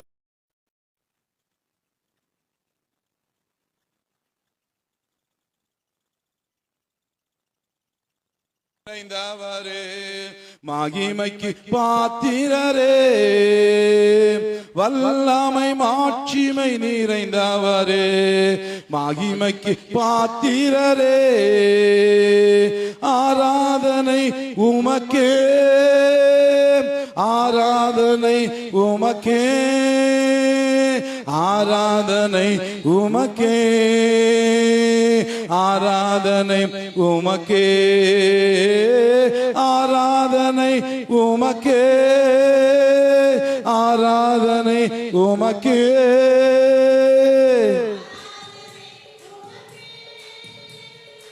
ஆராதனை உமக்கே. அல்லேலூயா. அடுத்த சமுதாயத்தை கெடுக்கிற தவறான ஆலோசனை, அதாவது பாவம் செய்ய தூண்டுகிற காரியம். இன்னைக்கு நிறைய பேர் அப்படிதான் மற்றவர்களுக்கு தவறான ஆலோசனை கொடுக்குறாங்க. தங்களுக்கு எது தெரிகிறதோ அது மற்றவங்களுடைய சூழ்நிலையை பார்க்க மாட்டாங்க, அந்த நிலைமையை பார்க்க மாட்டாங்க, தவறான ஆலோசனை கொடுக்குறாங்க. அப்படி ஒரு சம்பவத்தை தான் என்னாகமம் 25ஆம் அதிகாரத்திலே நான் பார்க்க முடிகிறது. என்னாகமம் 25வது அதிகாரத்திலே அங்கே சோதரம் இஸ்ரவேல் ஜனங்களை சபிக்கும்படியாக மோவாப்புடைய ராஜா அவன் பிலேயாம் தீர்க்கதரிசியை அழைக்கிறான். அவன் அழைத்து இந்த ஜனத்தை சபிக்க வேண்டும் என்று சொல்லி அழைக்கிறான். அவன் வந்தபோது அவனால் சபிக்க முடியவில்லை. ஏன்னா கர்த்தருடைய ஆசீர்வாதம் அந்த ஜனத்தின் மேல இருந்தபடினாலே அவர்களை சபிக்க முடியவில்லை. அல்லேலூயா.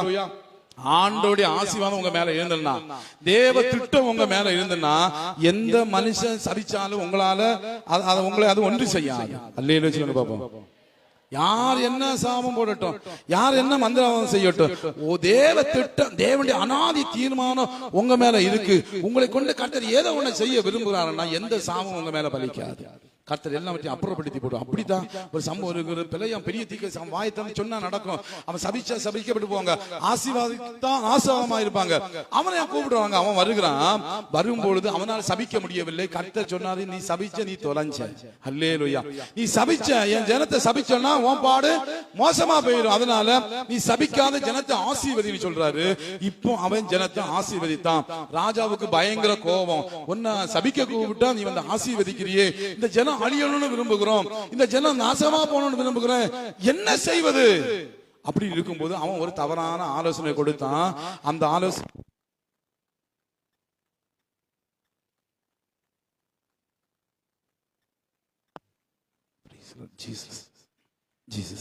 அவன் ஒரு தவறான ஆலோசனை, கவனிங்க எல்லாம் நீங்க கவனிங்க, அவன் ஒரு தவறான ஆலோசனை கொடுக்கிறான். அவன் சொல்றான், ஆண்டவர் அவங்க கூட இருக்கிறார், அந்த ஜனத்தை அழிக்கவே முடியாது, அதனால நான் உனக்கு ஒரு ஆலோசனை தாரேன். அதுதான் வெளிப்படுத்தின விசேஷம் 2ஆம் அதிகாரத்திலே நான் பார்க்கிறோம். வெளிப்படுத்தின விசேஷம் 2ஆம் வசனத்துல ஜனங்கள் என்ன செய்யுங்கன்னா 2 காரியத்தை செய்யும்படி அவன் ஏவி விட்டான்.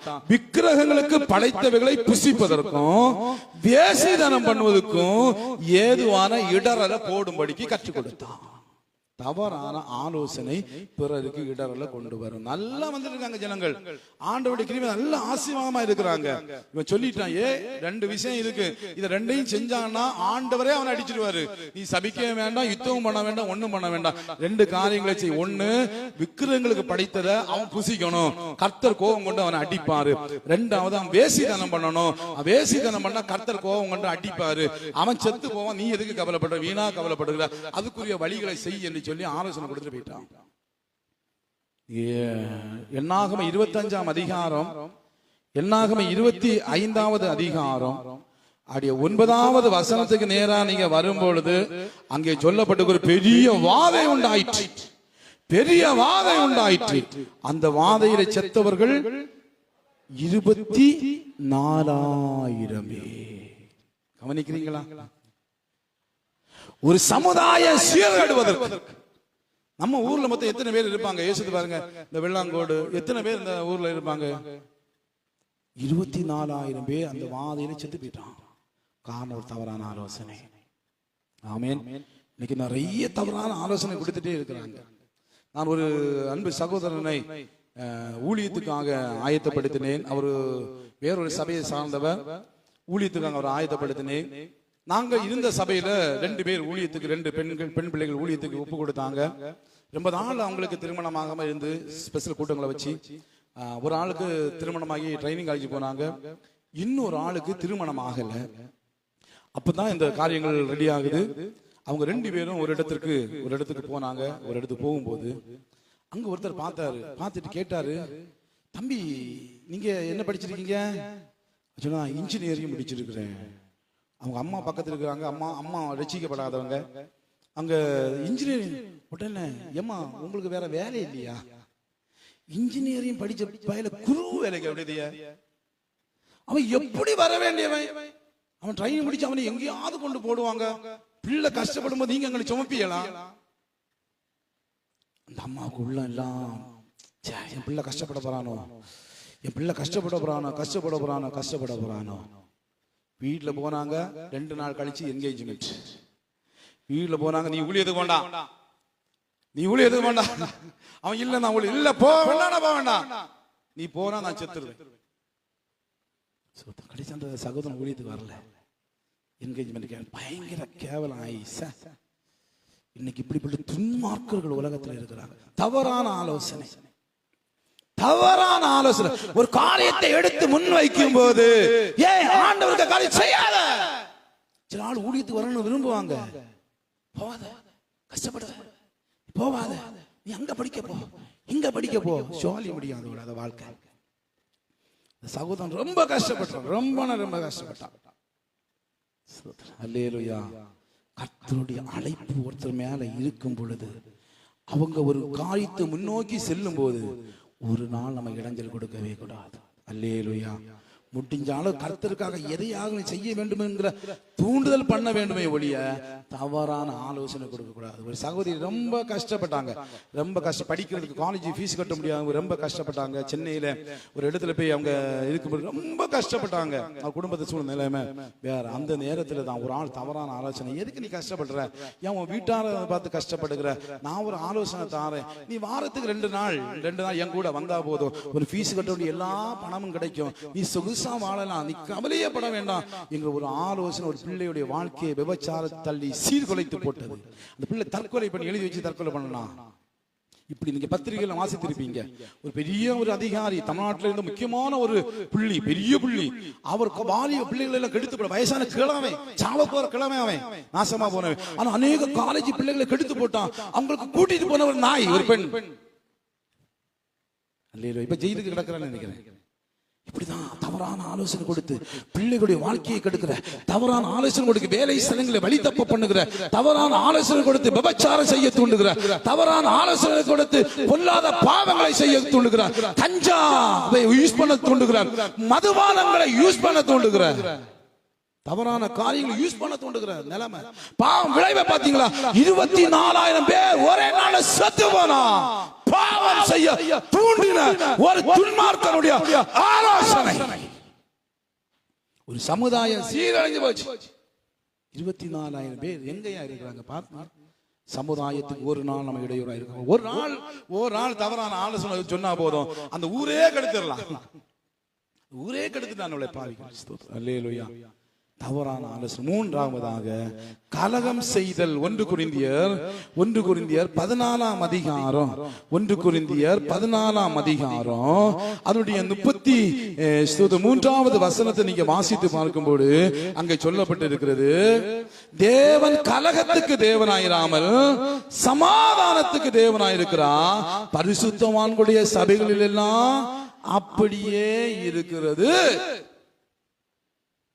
கலகம். 3வது ஒரு சமுதாயத்தை, ஒரு சபையை செய்த கலகம். எவனாவது ஒரு துன்மாக்க எழும்பி அவன் மெண்டலாகி ஏதாவது குழப்பிட்டே இருப்பான். அவன் மெண்டலாகி அதை பண்ணலாம், இதை பண்ணலாம், அப்படி பண்ணி இப்படி ஏன் இப்படி நடக்கு, ஏதாவது தூண்டி விட்டு கலகத்தை உண்டாக்கிடுவாங்க. அப்படிப்பட்ட ஒரு சம்பவத்தை தான் நீங்க எண்ணாகமம் 16ஆம் அதிகாரத்தில் பார்க்க முடிகிறது. என்னாகமம் 16ஆம் அதிகாரத்துல ஒரு சம்பவம் வருகிறது. 49வது வசனத்தில் சொல்லப்பட்டிருக்கிறது. 49 கோராகின் காரியத்து நிமித்தம் செத்தவர்களை தவிர அந்த வாதையினால் செத்தவர்கள் 14,700. கோராக என்கிற ஒரு மேண்டல், அவன் சும்மா கண்டதை யோசித்து யோசித்து யோசித்து யோசித்து அந்த இஸ்ரவேலின் சபையின் நடுவில் ஒரு கலகத்தை உண்டாக்கிட்டான். ஒரு பிரச்சனை உண்டாக்கி அந்த சமுதாயத்துக்கு கேட கொண்டு வந்தான். அங்க பெரிய பிரச்சனை இருக்கு, மக்களும் ஒண்ணு கொண்டு சண்டை போடுறாங்க, குழப்பத்தை உண்டாக்குறாங்க. கடைசியில தேவ கோபம் வந்து சபையில இறங்கிச்சு. அங்க எங்க சொல்லப்பட்டிருக்கு? அங்க சொல்லப்பட்டிருக்கிறது, வாதை உண்டாயிட்டு 14,700 பேர் சாவதற்கு கோரா என்கிற ஒரு மனிதன் காரணமாகி விட்டான். கலகம் பண்ணவே கூடாது. ஊரிலும் சரி, குடும்பத்திலும் சரி. கலகம் பண்ணுகிற குரூர தூதன் வருவான் என்று நாம் இன்னைக்கு வாசித்த நீதிமொழிகளில் சொல்லப்பட்டிருக்கிறது. கலகம் கலகம் சமாதானத்தை கெடுத்து போட்டுவிடும், ஒரு சமுதாயத்தை சீர்குலைத்து விடும். நம்ம நிமித்தம் ஒரு கலகம் ஒரு நாளும் சமுதாயத்தில் சபையில உண்டாகக்கூடாது. 4வது 1 தீமோத்தேயு 2ஆம் அதிகாரம், 1 தீமோத்தேயு 2வது அதிகாரத்தை எடுத்துக்கொள்வோம். அதனுடைய 10வது வசனம் விதமாக 1 தீமோத்தேயு 2ஆம் அதிகாரம் 10ஆம் வசனம். தகுதியான வஸ்திரத்தினாலும் நாணத்தினாலும் தெளிந்த புத்தியினாலும் தேவ பக்தி உள்ளவர்களுக்கு என்று சொல்லிக் கொள்ளுகிற ஸ்திரீகளுக்கு ஏற்றபடியே நற்கிரியைகளினாலும் தங்களை அலங்கரிக்க வேண்டும். 4வது காரியம் தகுதியான வஸ்திரம் அணியாமை. ஒரு சமூகத்தை சீர்குலைக்கிறது, ஒரு சமூகத்தை சீர்குலைக்கிறது. தகுதியான வஸ்திரம் போடாத பெண்மணி நிமித்தமாக சமுதாயத்தில் சீர்கேடு உண்டாகும். இப்ப பல பிரச்சனை, நிறைய பிரச்சனைகள், நிறைய ரேப் கேஸ்களுக்கு நான் வரும்போது அந்த காரியங்களை சொல்லுவாங்க, சரி அவங்க ஒழுங்கா வஸ்திரம் போடல, ஒழுங்கா ட்ரெஸ் போடல. இன்னைக்கு அது ஒரு பெரிய பிரச்சனை. ஆனா பெண்மைவாதிகள் எழுப்பி நாங்க எப்படியும் போடுவோம், நீங்க உங்க கண்ணை பத்திட்டு போக வேண்டியதானே, உங்க கண்ணை திருப்பிட்டு போக வேண்டியது, நாங்க இப்படிதான் ட்ரெஸ் போடுவோம். சமுதாயத்தை கெடுக்கிறது சரியான வஸ்திரம் இல்லை. ஆண்டவர் வேத வசனம் தெளிவா சுட்டி காட்டுகிறது. நீங்க ஒரு சின்ன பிள்ளையிலிருந்து பெரிய பிள்ளை வரையிலும் உங்க பிள்ளைகளுக்கு நீங்க சரியான வஸ்திரங்களை போட கற்றுக் கொடுக்கணும். சின்ன வயசுல அது என்ன வஸ்திரம் போட வளர்ந்தாலும் அந்த மைண்ட் செட் அப்படி ஆயிடும். நீங்க நான் அடிக்கடி சொல்லுங்க, கையில ஊசி போட ஓட்ட போட்டு வராதீங்க. அப்படி போட்டுட்டு வெளியே கூட்டிட்டு அசிங்கம், உங்களுக்கு அசிங்கமே தெரியலையா? அம்மா அப்பா நீங்க உங்க பிள்ளைகளை கூட்டிட்டு இருந்து கிழிஞ்சு போன வஸ்திரங்களையும் கூட்டிட்டு போட்டுட்டு, கிழிஞ்சு போன வஸ்திரங்களை போட்டுட்டு அவயவங்கள் எல்லாம் வெளியே தெரியுற அளவுக்கு வஸ்திரத்தை போட்டுட்டு கண்டமெல்லாம் உற்று பார்க்கிற அளவுக்கு, கண்டமெல்லாம் அப்படி பார்க்கிற அளவுக்கு உற்று பார்த்து ரசிக்கிற அளவுக்கு உங்க பிள்ளைகளும் உங்க மனைவியும் வஸ்திரத்தை போட்டுட்டு ஊர்ல விருந்து வீட்டுக்கு, கல்யாண வீட்டுக்கு, பாதுகாப்பு வீட்டுக்கு, பிறந்த நாள் வீட்டுக்கு போகிறத பார்க்கும்போது உங்களுக்கு அசிங்கமா தெரியல? அல்லேலூயா, அல்லேலூயா. தகுதியான வஸ்திரம். வெளிநாட்டுல அது எப்படி வாழ்ந்துருவாங்க? வெளிநாட்டு கலாச்சாரம் இன்னைக்கு வருது, வெளிநாட்டு கலாச்சாரம் இன்னைக்கு உள்ள வந்துச்சு. அது ஊர்ல தான் சமுதாயத்துல சபைகளுக்குள்ள வந்து சமுதாயத்துக்கு சபை ஒரு விளக்கு. அப்ப ஒரு சபையில வருகிற ஒருத்தர் எப்படி நடக்கிறானோ அது பிரதிபலிப்பு சமுதாயத்தில் உண்டாகும். நம்ம சமுதாயத்துல போய் நம்ம திருத்த முடியாது, நீ திருந்தா அது திருந்தும். அல்லேலூயா. உன்னுடைய வஸ்திரம் தகுதியான வஸ்திரம். வசனம் அழகா சொல்கிறது, தகுதியான வஸ்திரத்தை அணிந்து கொண்டு தெளிந்த புத்தி உள்ளவர்களா தேவ பக்தி உள்ளவர்களுக்கு என்று சொல்லிக் கொள்ளுகிற ஸ்திரீகளுக்கு ஏற்றபடியே நற்கிரியைகளின் தங்களை நீ அலங்கரி, நீ அலங்கரி, தப்பு இல்லை. ஆனா தகுதியான வஸ்திரத்தை போட்டு உன் நிமித்தம் ஒருத்தன் இடர்கள் அடையக்கூடாது, உன் நிமித்தம் ஒரு வாலிப பிள்ளை இடர்கள் அடையக்கூடாது. இன்னைக்கு நிறைய பேர் ஷால் சுடிதார் போட்டா ஷால் போடணும் அப்படிதானே? நிறைய பேருக்கு ஷால் இந்த தூக்கு போட கழுத்துல போட்டு போறாங்க. ஒரு சைடு ஷால் எதுக்கு போட்டு வேண்டாம், போட வேண்டாம். எதுக்கு சும்மா ஷாலையும் கொண்டு தெரியுதியா? அது போடுறதுக்குன்னு ஒரு ஸ்டைல் உண்டு, அப்படி போடணும். ஷால் போடுறதுக்கு சில காரியங்களை உங்களை மறைத்து வைப்பதற்கு. ஆனா அதை விட்டுட்டு இன்னைக்கு ஷால் போடுற ஸ்டைல வித்தியாசம். அம்மா மாறு அதுக்கு மேல பிள்ளைகள் தான் அப்படின்னா சில நபர்கள் போறத பாத்தீங்கன்னா அப்படி, ஏமா நீ விலை கூட ட்ரெஸ் போடு தப்பு இல்ல, நீ நல்ல அலங்காரம் பண்ணி தப்பு, நான் தப்புன்னு சொல்ல வரல. ஆனா இன்னொருடைய கண் இடர்கள் அடைவதற்கு உன் ட்ரெஸ் காரணமா இருக்கக்கூடாது. ஒண்ணு இல்ல கடைசியில பிரச்சனை வரும் ஒரு நாள். அன்னைக்கு இன்னைக்கு உள்ள சூழ்நிலையில நம்ம ஊர்ல அதிகமா தெரியல, கொஞ்சம் வெளியே போனீங்கன்னா ட்ரெஸ் பிரச்சனை தான் பெரிய பிரச்சனையா இருக்கு. அதே போல ஆண்கள் இன்னர் தெரியிற அளவுக்கு இன்னைக்கு ஃபேன் போடுறாங்க. ஒரு பையன் சொன்னே, அந்த அட்ரஸ் தெரியுது, கம்பெனி என்ன விளம்பரம் அவனு காட்டு, இதுல இப்ப ஸ்டைலியா அப்படின்னு. இப்ப ஸ்டைல் வெளியே போட்டிருக்க, உள்ள போட்டிருக்க கம்பெனி விளம்பரத்துக்கு சில போட்டு ஸ்டைல். அப்பாவும் பாக்குறாங்க, அம்மாவும் பாக்குறாங்க, அக்காவும் பாக்குது, தங்கச்சி பாக்குது. அப்பாவுக்கும் அம்மாவுக்கும் அந்த உணரவே வர மாட்டேங்குது. நம்ம பிள்ளை இப்படி போறானே, வீட்டுல ஒரு பொம்பளை பிள்ளை இருக்கு, ஊர்ல பக்கத்துல ஒரு பொம்பளை பிள்ளை இருக்கு, அது இதை பார்க்கலாம், அதெல்லாம் கவலை இல்லை. தகுதியான வஸ்திரம் ஆணா இருந்தாலும் சரி, பெண்ணா இருந்தாலும் சரி, தகுதியான வஸ்திரத்தை அணிங்க. இல்லைன்னா அது மற்றவர்களுக்கு இடரல் உண்டாக்கும், அது சமுதாயத்துக்கு கேட உண்டாக்கும். விளக்கமா சொல்ல விரும்பவில்லை. 5வது, தவறான காரியங்களை செய்ய தூண்டுதல், ஒரு சமூகத்துக்கு இடையூறை கொண்டு வரும். 6வது, வகுப்புவாத செயல்களில் ஈடுபடுதல். 7வது, போதை மற்றும் மதுபான பழக்கத்துக்கு மற்றவர்களை ஈடுபட வைத்தல். 8வது, அண்டை வீட்டாருக்கு உபத்திரவம் கொடுத்தல். 9வது, கடிக்கிற நாயை கட்டி போடாமல் இருப்பது. 10வது, கெட்ட வார்த்தைகளால் பிறரை திட்டுவது. 11, காட்டி கொடுத்தல். இதெல்லாம் சமுதாயத்துக்கு இடையூறை கொண்டு வரும். தீரன் சின்னமலை என்று ஒரு மனிதன் இருந்தான் கோயம்புத்தூர் பகுதியில. சுதந்திரத்துக்காக போராடின ஒரு மனுஷன். ஆனா அவனுடைய சமையல்காரன் மூலமாய் காட்டி கொடுக்கப்பட்டான். வீரபாண்டிய கட்டபொம்மன் அவன் காட்டி கொடுக்கப்பட்டான், எட்டப்பனால காட்டி கொடுக்கப்பட்டான். அது நிமித்தம் சமுதாயம் கட்டு போச்சு. அந்த தேசங்கள் எல்லாம் வெள்ளக்காரனுக்கு கட்டுப்பாட்டுக்கு போச்சு. இன்னைக்கு நிறைய பேர் காட்டி கொடுத்துட்டு தான் இருக்கான். அல்லேலூயா, அல்லேலூயா. காட்டி கொடுத்தல் சமுதாயத்துக்கு கேடுகளை கொண்டு வரும். இந்த இடையூறுகளை ஒரு நாளும் நாம் செய்யக்கூடாம சமுதாயத்துக்கு ஒரு உப்பாக, சமுதாயத்துக்கு ஒரு வெளிச்சமாக இருந்து சமுதாய மேன்மையிடையே நம்மை பாதுகாத்துக் கொள்ள வேண்டும். அல்லேலூயா. இயேசு கிறிஸ்துடைய போதனைகளும் இயேசு கிறிஸ்துடைய அந்த உபதேசங்களும் சமூக நீதியை வலியுறுத்துகிறதாகவே இருந்துச்சு. அப்படி அவர் என்ன ஆலோசனை கொடுத்தா நம்ம அடுத்த வாரம் தியானிக்க போகிறோம். தேவநாயகர் ஒவ்வொரு ஆசீர்வதிப்பாராக. எல்லாம் ஜெபம் செய்வோம். எல்லாரும் அப்படி ஆண்டோட சமுத்திரம் ஒப்பு கொடுத்து, ஆண்டவரே என்னுடைய வாழ்க்கை சமுதாய கட்டி எழுப்பப்படுகிற அளவுக்கு இருக்கிறதா, இல்லை சமுதாயத்துக்கு கேடு உண்டாக்குற நிலைமையில இருக்கிறதா? கொஞ்சம் உங்களை ஆராய்ச்சி பார்ப்பீங்களா? மனுஷனுக்கு ஏற்றவளை சிந்தித்துக் கொண்டிருக்கிறீர்களா? தேவனுக்கு ஏற்றவளை சிந்திக்காமல் மனுஷனுக்கு ஏற்றவளை சிந்தித்துக் கொண்டிருக்கிறீர்களா? உங்களுக்கு வருகிறவர்களுக்கு தவறான ஆலோசனை கொடுத்த அனுபவம் உங்களுக்கு உண்டா? யாராவது ஆண்டரை விட்டு பின்வாங்கி போவதற்கு, யாராவது ஆண்டரை விட்டு தூரம் போவதற்கு நீங்க காரணமா இருந்திருக்கிறீங்களா? ஏதாவது கலகம் உண்டாவதற்கு நீங்க காரணமா இருந்திருக்கிறீங்களா? உங்க வஸ்திரத்தின் மூலமாக மற்றவர்கள் இடறி போவதற்கு காரணமா இருந்திருக்கிறீங்களா? அல்லது வேறு ஏதாவது காலி நிமித்தமா தேசத்துல தடுக்கல்லையும் இடையூறு உண்டாக்கிறீங்களா?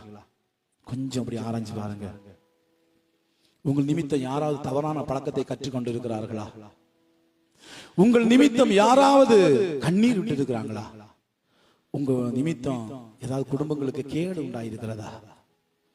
உங்கள் நிமித்தம் யாராவது மன உளைச்சலுக்குள்ளாகி இருக்கிறாங்களா? கொஞ்சம் ஆராய்ச்சி பாருங்க. உங்களை யாருடைய முன்னேற்றத்துக்காக நீங்க தடையா இருந்திருக்கிறீங்களா? இந்த குடும்பத்துடைய சந்தோஷத்தையா நீங்க கெடுத்திருக்கிறீங்களா? கொஞ்சம் ஆராய்ச்சி பாருங்க. யாரை கொடுத்தாவது தவறா பேசி இருக்கிறீங்களா? கோல் சொல்லி இருக்கிறீங்களா? அடுத்த குடும்பத்தில் நடக்கிறத ஊர் ஃபுல்லா பரப்பி இருக்கிறீங்களா? கொஞ்சம் ஆராய்ச்சி பாருங்க. அதுக்கு நான் அழைக்கப்படவில்லை. நாம் பூமிக்கு உப்பாகவும் உலகத்துக்கு வெளிச்சமாகவும் சமுதாயத்துக்கு ஒரு ஒளி விளக்காக இருப்பதற்காக நாம் அழைக்கப்பட்டவர்கள்.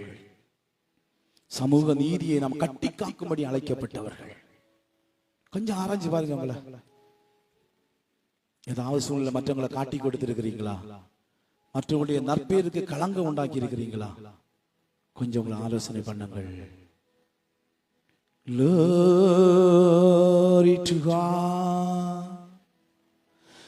நான் பாவம் செய்தேன், உம்மை நோக செய்தேன். நான் பாவம் செய்தேன், உம்மை நோக செய்தேன். உம்மை தேடாமல் வாழ்ந்து வந்தே, உம்மை தேடாமல் வாழ்ந்து வந்தே. என்னை மன்னியும் தெய்வமே, இந்த ஒரு விசை மன்னியுமே. இயேசுவே என் தெய்வமே, என் மேல் மனம் இறங்கும். இயேசுவே என் தெய்வமே, என்மேல் மனம் இறங்கும். ஆண்டவரிடத்தில் ஒப்பு கொடுத்து என் மேல மனம் இறங்குங்கப்பா. உம்மை தேடாமல் நான் வாழ்ந்து வந்த நாட்கள் அதிகம். காரியத்துக்காக உம்மை தேடின நாட்கள் உண்டு. காரியம் இல்லைன்னா நான் என் சொந்த வேலையை தேடி ஓடின நாட்கள் உண்டு. என்ன மன்னிச்சிருங்க ஆண்டவரே, என்ன மன்னிச்சிருங்க ஆண்டவரே, என்ன மன்னிச்சிருங்க ஆண்டவரே. அப்படி ஒப்பு கொடுப்பீங்களா ஆண்டவருடைய சமூகத்துல? அப்படி ஒப்பு கொடுப்பீங்களா? எங்களை நேசிக்கிற நல்ல ஆண்டவரே, கிருபையும் இரக்கமும் அன்பும் நிறைந்தவரே, உம்மை துதிக்கிறோம், ஸ்தோத்திரிக்கிறோம். இந்த நாள் வரை கர்த்தர் நன்மையினாலும் கிருபையினாலும் நிரப்பி எங்களை ஆசீர்வதித்து வந்த தயவுக்காக எமக்கு நன்றி செலுத்துகிறோம் ஆண்டவர். நாங்கள் சமூகத்துக்கு ஆண்டவரே ஒரு ஒளியாக உப்பாகவும் இருக்கிறோம் என்பதை புரிய வைத்த கிருபைகளுக்காக நன்றி ஆண்டவரே. சமூக நீதியை நாங்கள் கட்டி காக்க வேண்டும். சமூகத்திலே நீதிகேடு உண்டாவதற்கு ஒரு நாள் நாங்கள் காரணமாக இருந்த கூடாது. சமூகத்திலே நாங்கள் உப்பாக வெளிச்சமாக இருந்த மக்களுக்கு பிரயோஜனமான ஒரு வாழ்க்கை வாழும்படி கர்த்தர் எங்களுக்கு அனுகூலம் செய்ய வேண்டும் என்று சொல்லி ஜெபிக்கிறோம். இன்றைக்கு இந்த ஆராதனை கலந்து கொண்ட ஒவ்வொருவரையும் ஆசீர்வதிங்கப்பா. தேவ சமாதானம் ஒவ்வொருவரையும் ஆள்கொள்ளட்டும். சுகம் பலம் ஆரோக்கியத்தோடு சந்தோஷத்தோடு சமாதானத்தோடு வாழ கர்த்தர் அனுகூலம் செய்ய வேண்டும் என்று சொல்லி ஜெபிக்கிறோம். இயேசப்பா, வியாதியோடு போராட்டங்களோடு பலவிதமான பிரச்சனைகளோடு வாழ்ந்து கொண்டிருக்கிறவர்கள் உண்டு. மருத்துவமனைகளிலும் வீடுகளிலும் தங்களுடைய பிரச்சனையினாலே அங்குலாய்த்து கொண்டிருக்கிறவர்கள் உண்டு. ஏசப்பா விடுதலை கொடுக்க வேண்டும் என்று சொல்லி ஜெபிக்கிறோம். யாரெல்லாம் ட்ரீட்மெண்ட்ல இருக்கிறாங்களோ கர்த்தர் அவர்களுக்கு அற்புதங்களை செய்வீரா. யாரெல்லாம் ஆண்டவரே மருத்துவ ட்ரீட்மெண்ட்ல இருக்கிறாங்களோ எல்லாருடைய வாழ்க்கையில் அற்புதங்கள் நடக்கட்டும் இயேசு நாமத்தினால். சுகம் பலம் ஆரோக்கியம் பரிபூரணமாய் உண்டாகட்டும் என்று சொல்லி ஜெபிக்கிறேன். சமாதானத்தின் தேவனுடைய கிருபையும் கரம் கூட இருக்கட்டும். எல்லா நிறைவோடும் எல்லா ஆசீர்வாதத்தோடும் மகிமையோடும் மேன்மையோடும் வாழத்தக்கதா கர்த்தராகிய ஆண்டவர் தாமே அனுகூலம் செய்ய வேண்டும் என்று சொல்லி ஜெபிக்கிறோம். எல்லாரும் சின்ன பிள்ளைகள், வாலிப பிள்ளைகள், டீனேஜ் பிள்ளைகள், பெரியோர்கள், வயோதிகளை கர்த்தர் ஆசீர்வதிப்பீராக. வெளிநாடுகளில், வெளி மாதங்கள், வெளியூர்களில் தங்கி வேலை பார்க்க படித்துக் கொண்டிருக்கிறவர்களை கர்த்தர் ஆசீர்வதிப்பீராக. தேவ சமாதானம் கூட இருக்கட்டும்ப்பா. மேன்மையானவர்களை காண கர்த்தர் உதவி செய்யுங்கப்பா. நீ எல்லாரையும் நேசிக்கிறீங்க, எல்லாருடைய வாழ்க்கையில் நன்மை செய்ய விரும்புகிறீங்க, எல்லாருடைய குடும்பத்தில் கர்த்தர் மேன்மையானவர்களை செய்ய விரும்புகிறீர்கள் என்பதை நாங்கள் அறிந்திருக்கிறோம். அதுக்கு ஏற்றபடி நாங்களும் வாழ்வதற்கு கர்த்தர் ஞானத்தை கொடுக்க வேண்டும் என்று சொல்லி ஜெபிக்கிறோம்.